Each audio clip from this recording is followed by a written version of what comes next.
Hi friends, మనం భక్తితో పిలిస్తే పలికే దేవుడు పరమశివుడు. అందుకే ఆయన్ని బోలా శంకరుడు అని కూడా అంటారు. అలాగే మహాదేవుడు అని ఎందుకు అంటారు? 2 నిమిషాలు ఈ కథ వింటే మీకే తెలుస్తుంది. ఒకసారి పరమశివుడిని పరిపూర్ణంగా నమ్మే ఒక భక్తుడు తన గ్రామం నుండి కేదార్నాథ్ ఆలయానికి బయలుదేరాడు. అప్పట్లో ప్రయాణ సౌకర్యాలు ఎక్కువగా లేనందున అతడు కాలినడకనే ప్రయాణించాడు.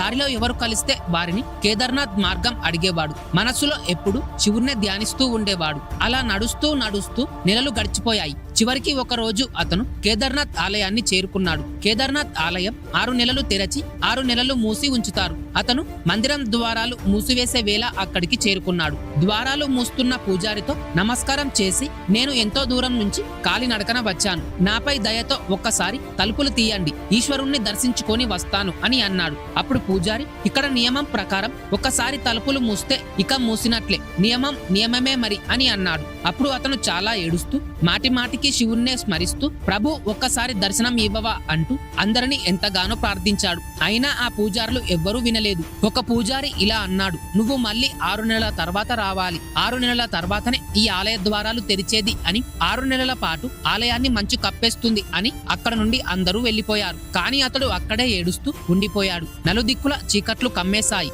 కానీ అతడికి శివుడి మీద నమ్మకం ఉంది, తప్పక కృప చూపుతాడు అని. అతడు కాలినడకన వచ్చాడు కాబట్టి ఆకలితో పాటు దప్పిక కూడా అవుతుంది. ఇంతలో అతడికి ఎవరో వస్తున్న శబ్దాన్ని విన్నాడు. చూస్తే ఒక సన్యాసి అతడి వైపే వస్తున్నాడు. ఆ సన్యాసి అతడి వద్దకు వచ్చి దగ్గరగా కూర్చొని, నాయనా ఎక్కడి నుంచి వచ్చావు అని అడిగాడు ఆ సన్యాసి. అప్పుడు అతను తన కథంతా చెప్పి, నేను ఇంత దూరం రావటం వ్యర్థం అయింది బాబాజీ అని బాధపడ్డాడు. అప్పుడు సన్యాసి అతడిని ఓదార్చి అన్నం తినిపించాడు. తర్వాత చాలా సేపటి వరకు బాబాజీ అతడితో మాట్లాడుతూ ఉండిపోయాడు. నాయనా, నాకు రేపు ఉదయం మందిరం ద్వారాలు తెరుస్తారని అనిపిస్తుంది, నీకు తప్పక దర్శనం కలుగుతుంది అని అన్నాడు. ఆ మాటల్లో పడి అతడు ఎప్పుడు నిద్ర పట్టిందో అతనికే తెలియదు. కానీ పొద్దున కళ్ళు తెరిచేసరికి బాబాజీ ఎక్కడా లేడు. కానీ పూజారులు రావడం గమనించాడు. అప్పుడు అతను పూజారులకు నమస్కారం చేసి ఇలా అన్నాడు, నిన్నేమో మీరు మందిరం 6 నెలల తర్వాత తెరుస్తామని అన్నారు కదా, ఈ మధ్యలో ఎవ్వరు ఇటువైపు తొంగి కూడా చూడరని చెప్పారు, కానీ మీరు ఉదయాన్నే వచ్చారు అని అడిగాడు అతను. అప్పుడు పూజారి అతడి వంక ఆశ్చర్యంగా చూస్తూ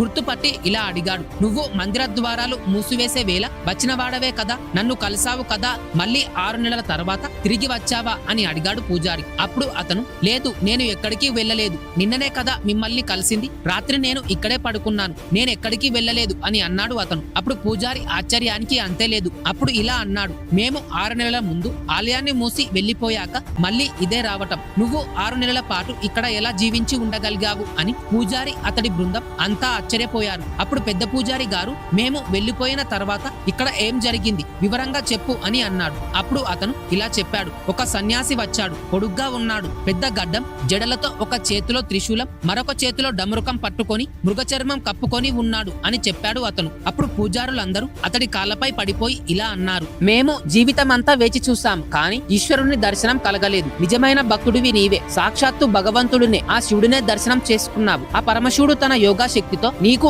6 నెలలు ఒకే రాత్రిగా మార్పు చేశాడు, కాలఖండాన్ని తగ్గించి చిన్నదిగా చేశాడు. ఇదంతా నీ పవిత్రమైన భక్తి కారణంగానే జరిగింది. అప్పుడు పూజారులందరూ అతడి భక్తికి ప్రమాణాలు అర్పిస్తున్నాము అని అందరూ అతని కాళ్ళపై పడ్డారు. అప్పుడు అతను, నువ్వే నా కోసం వచ్చావా స్వామి, నేను నిన్ను ప్రత్యక్షంగా చూసానా అనుకుంటూ అతని గ్రామానికి బయలుదేరాడు. చూశారు కదా పరమశివుడి భక్తి ఎలా ఉంటుందో. ఈ వీడియో నచ్చితే ఒక లైక్ చేయండి.